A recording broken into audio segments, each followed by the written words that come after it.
Starstruck, a Bluewater Bay novel. Written by L.A. Witt. Performed by Nick J. Russo. Chapter 1. As Levi Pritchard sipped coffee in a window booth at the Sunrise Cafe, he tried not to notice how many of the cars parked along Main Street had California plates, or think about the fact that he was here to have breakfast with a producer. God, a producer. It was bad enough Hollywood had invaded Bluewater Bay after he'd moved here to escape all that shit. Now Hollywood was calling him. Fuck.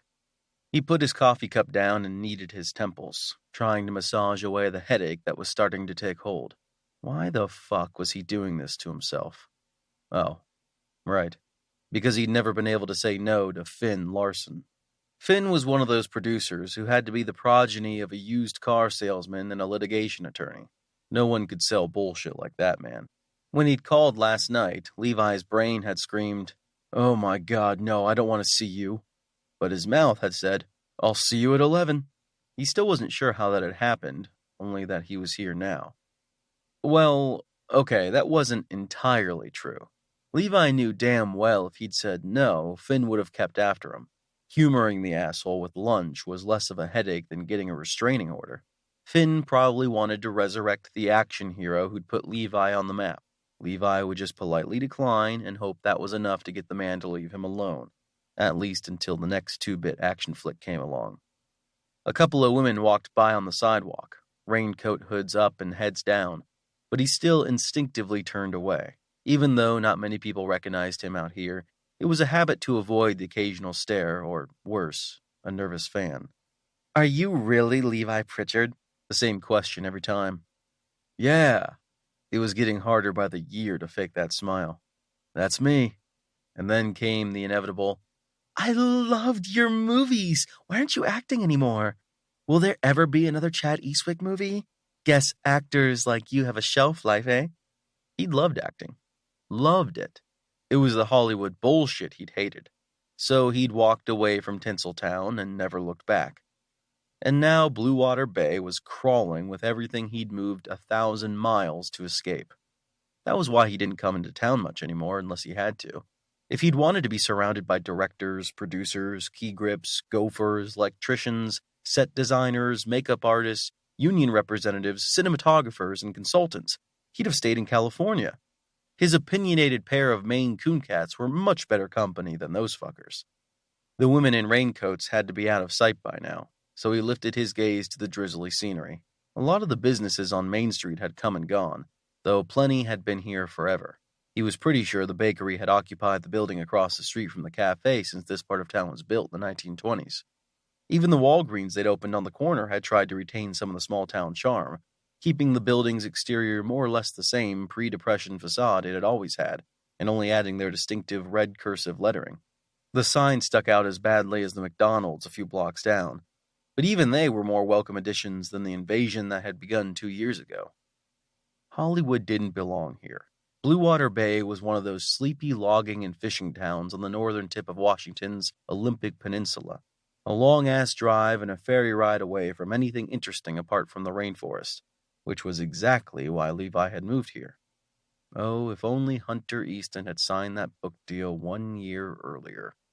Right then, a sleek black Mercedes pulled up, California plates, of course, and despite the glare on the windshield that obscured the driver's face, he knew. By the time the door opened, his stomach was acidic with self-loathing over letting the bastard talk him into meeting him here, in public, in his town, hell, meeting him at all. But it was too late to change his mind or get the hell out of here because Finn Larson had spotted him and was on his way in, briefcase in hand. Stomach roiling, Levi waited for him.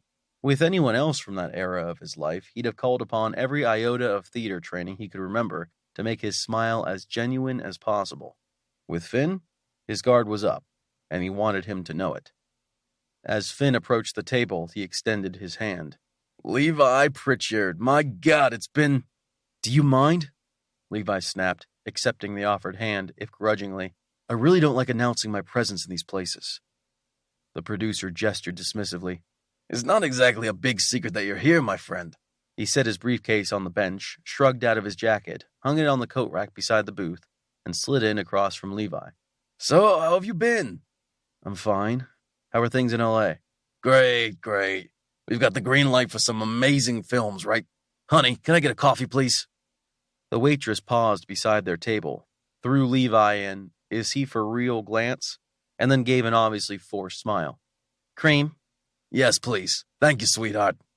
From the way her eyes narrowed, Levi wouldn't have been surprised if the cream she sent with Finn's coffee was comprised of Drano and rat poison.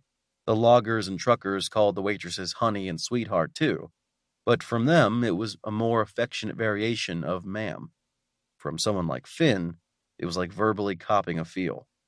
"So anyway," Finn went on, oblivious to Levi's inner thoughts, "we've got some fantastic stuff on the table." He flashed him that used car salesman grin. "Couple of rolls that would be perfect for you, by the way." "No." Levi shook his head.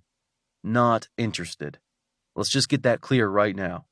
Finn gave his trademark exasperated sigh. "I don't get you, kid. One minute you're riding the Hollywood wave and loving every minute. The next you're, well, here." He looked out the window and wrinkled his nose. "What do you see in this town anyway? It's got no character." "It's got more than L.A." Finn snorted and plucked a sugar packet from the ceramic box between the salt and pepper shakers beneath the window. Flipping it idly between his fingers, he said, "I don't get you. I don't think I ever will."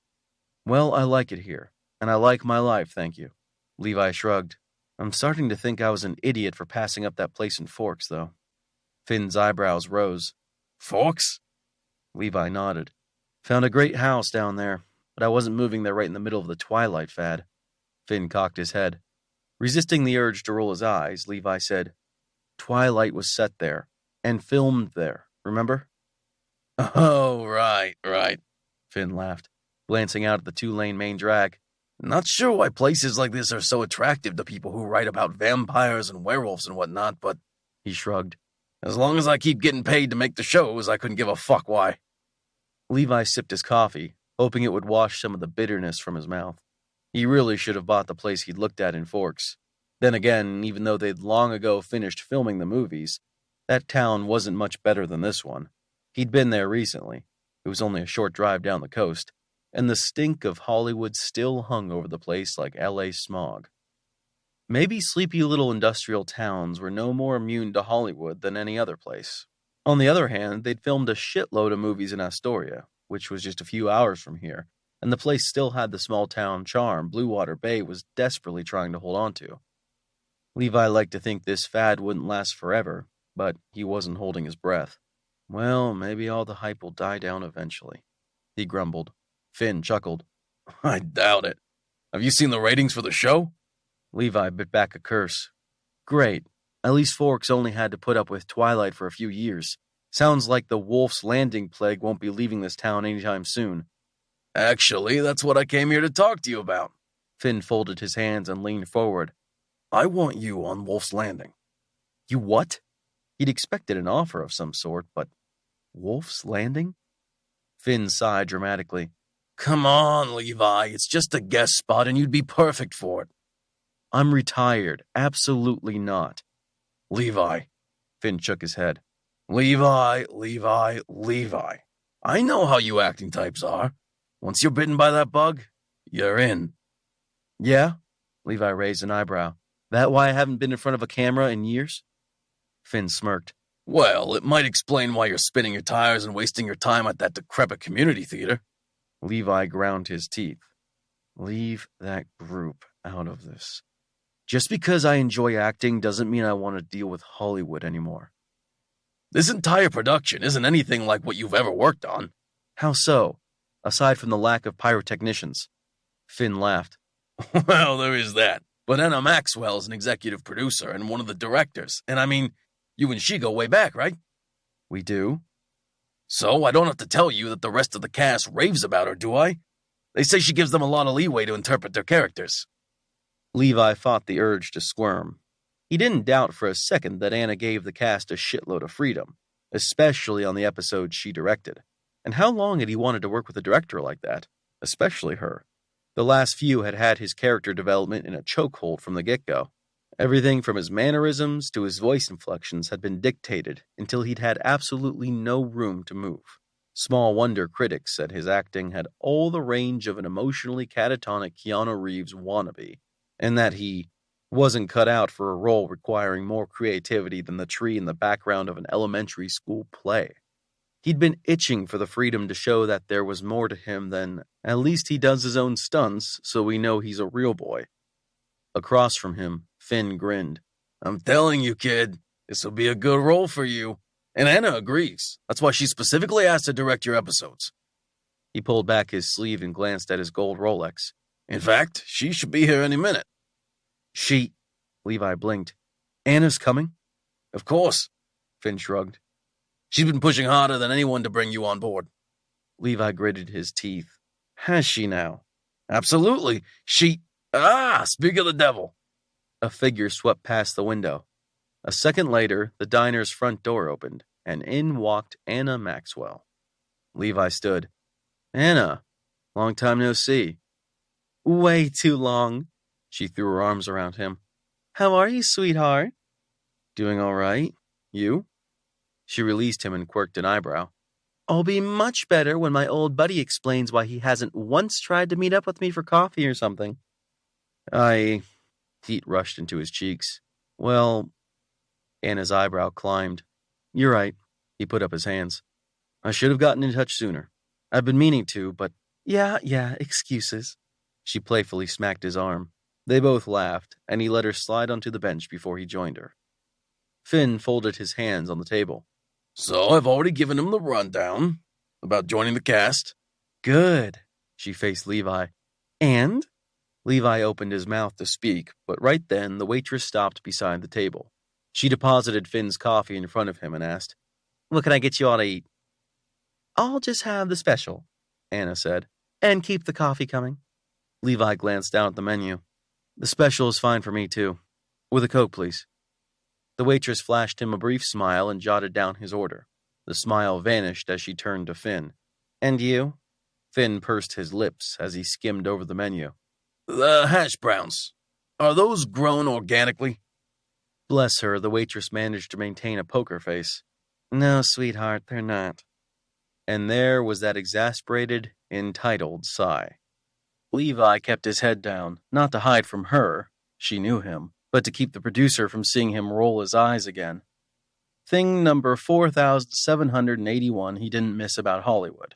You couldn't order a meal without someone at the table being an obnoxious activist or adhering to the latest health craze. Or both. After she'd patiently explained that no, they had no gluten-free toast, and no, there was nothing organic on the menu, and no, the orange juice was not fresh squeezed, Finn decided to stick with coffee. Probably a wise move on his part. As it was, Levi still wondered what other substances might be lurking in the man's cup. Finn sneered at the sugar packet he'd been playing with, and put it aside. Probably because it wasn't certified and notarized as pure organic raw cane sugar harvested from sustainable fair trade fields and presented in a thrice recycled packet after a virgin sacrifice. He stirred the cream into his coffee, took a sip, no immediate bad reactions, so maybe it wasn't poisoned, and set it back on the saucer. "So," Anna said to Levi, "are you in?" Levi sighed. "I'm out of this business." Finn waved a hand. "Listen, we know you're retired and whatnot, but humor us here." He looked Levi in the eye. "Come down to the set. See how things are run." He tapped his briefcase. "Give the script a read and see what you think." Levi swallowed, regarding the briefcase like it was a venomous snake. "Why me?" Anna touched his arm. "Because we, and by that I mean I, think this is the perfect comeback for you." "I'm retired, Anna. I don't want to come back. I just want to..." "Sweetie, think about it. This is the perfect series for you. It's set right in your backyard. You'd have a fairly small role at first. At first?" Levi blinked. "Whoa, I thought you were talking about a guest spot." "Well, sort of." Finn shrugged. "You'd be credited as guest starring at first, but the character you'd be playing eventually comes back for a recurring role." Levi quickly ran through the series in his head. Much as he hated the presence of Hollywood here, he did enjoy both the books and the show. and tried to narrow down which character they were talking about. Someone who'd surfaced early on, then came back. The penny dropped. You want me to play Max Furman? A huge grin spread across Anna's lips, and she nodded. Oh, damn her. Damn her straight to hell. Anna knew one of Levi's biggest frustrations with the studios was that they kept typecasting him. He'd wanted to try his chops at someone with more emotional range. Hell, any emotional range, instead of spending 90% of his screen time jumping off or out of exploding vehicles. Someone like Max Furman. Furman went back and forth between an angsty alcoholic with a hefty case of PTSD and, thanks to a shaman's spell, a sociopath. A lazy actor could make him into a generic villain with the occasional moment of humanity, but Levi saw so much potential to portray him as a complex, tortured character. He swallowed. Why me? Anna shrugged. Well, you're... Because the man who played Chad Eastwick is just the kind of machismo we need for someone like Max. Anna exhaled so hard it was almost a growl. Finn, really? What? He waved a hand. Look, it's no secret there's been a lot of speculation about the show having a homoerotic vibe. Levi's heart dropped. He glanced at Anna, eyes wide, and she gave a little, "Don't worry, I've got this," nod. That's not why I picked him for the role. She glared at the other producer. Levi has the chops and the versatility to play Max. Yeah, we want someone masculine and powerful, but it has nothing to do with the... Your choice doesn't, he said, but the studio's only considering him because of that. Between a gay lead, the story's homoerotic undertones, and, no offense, a lesbian executive producer and director, there's concern about the show's image. Anna rolled her eyes. She met Levi's and shook her head slightly, a silent, "Don't listen to him." Anyway, bottom line, we want you for this role. Finn pulled the script out of his briefcase and set it on the table between them. Give it a look. Come down to the set and see what you think. Levi glared at the script, its 3 brass brads gleaming in the fluorescent light. Anna chuckled. This is the role you've been waiting for, sweetie. It was. It so was. And you're not the only one waiting for it, Finn said. The studio's got 2 other actors in mind, and they are looking for a reason to sign them over you. Levi resisted the urge to make a grab for the scripts. Damn it. These 2 really knew how to corner him. Offer the role of his dreams, and make sure he knew it was being offered to someone else, too. Fuck. This really was the single role in God's creation that could coax him back in front of a camera. If Hollywood's bullshit hadn't turned him into such a cynical asshole, he'd have signed the contract in a heartbeat, especially with Anna as one of the people at the show's helm. A shrill beep startled him out of his thoughts, and Finn pulled his cell from his pocket. Damn, would you 2 excuse me for a moment? They both nodded, and he got up and headed for the door. Well, at least he had the common courtesy to take his call outside. Maybe there was hope for the bastard yet. As soon as Finn was out of earshot, Levi released a breath and rolled his shoulders. Ugh, I can't stand him, Anna muttered. I doubt anyone can. You ain't wrong, she smirked. I don't think anyone likes him as well as he adores himself. Levi laughed. Anna managed a soft laugh too, but it didn't last. She held his gaze. It's good to see you again, Levi. It's been way too long. Yeah, it really has. He paused. So, all shop talk aside, how have you been? Anna shrugged. Up and down. Yeah? Levi cocked his head. Seems like things are pretty damned good on the professional front. Oh yeah, absolutely. But, you know, the kind of toll that takes at home. He grimaced. You're probably working insane hours right now, too. She groaned, letting her calm professional mask slip for a second. I am, and Lee understands, but I'm not going to lie. It's making things tough. Sorry to hear it. She shrugged again. It is what it is. So what about you? She glared playfully at him. And why do I never see you around here when we used to run into each other all the time in L.A.? He laughed dryly. We ran in the same circles there. Here? Not so much. Fair enough. Her expression turned to genuine hurt. I figured I'd see you eventually, though. I know. I'm sorry. He shook his head. I guess I've taken the recluse thing a little too seriously. And, you know, once the paparazzi started lurking around town. Anna wrinkled her nose. Can't blame you for that. But, well, all the bullshit and paparazzi notwithstanding, it'd be good to see you near a film set again. Levi ground his teeth, biting back a snide, "Don't hold your breath." He forced the hostility out of his voice. "Good to see you in the director's chair. An executive producer, too. Congrats." She smiled, and in spite of his mood, he couldn't help returning it. "So, am I going to get a shot at directing you?" And so much for his smile. "I don't know. It's tempting, but You don't want to come out of retirement and deal with all the crap again?" "Basically, yeah." He sighed. "I've kind of gotten used to not getting calls from my friends and family to ask if this or that tabloid story is true." "But have you ever gotten used to not being in front of a movie camera?" Levi flinched. "That's what I thought." Anna leaned closer. "Look, hon, this business chews people up and spits them out all the time. I get that. You know I do." He dropped his gaze. "Yeah, you do." "But look at me, hon. I made it. I had to fight my way through all kinds of bullshit because everyone thought the only thing I could possibly direct were man-hating lesbian movies. And now?" She gestured at the scripts. "I'm directing more episodes than anyone else." Levi exhaled, and then he gave another small smile. "You never have been one to take no for an answer." "You're right." She arched an eyebrow. "Which is why it shouldn't surprise you that I'm not going to let you say no to this role." "Oh yeah? And why is that?" She folded her arms across her chest. "Because this is the opportunity you were dying for before you gave up on Hollywood. I know it's not a film, but this is big, sweetheart." He let himself grin. "Ever the humble one, eh?" Anna laughed, rolling her eyes. "It's not big because of me. Hunter Easton's a damn genius, and his characters are amazing. You deserve a shot at bringing one of them to life."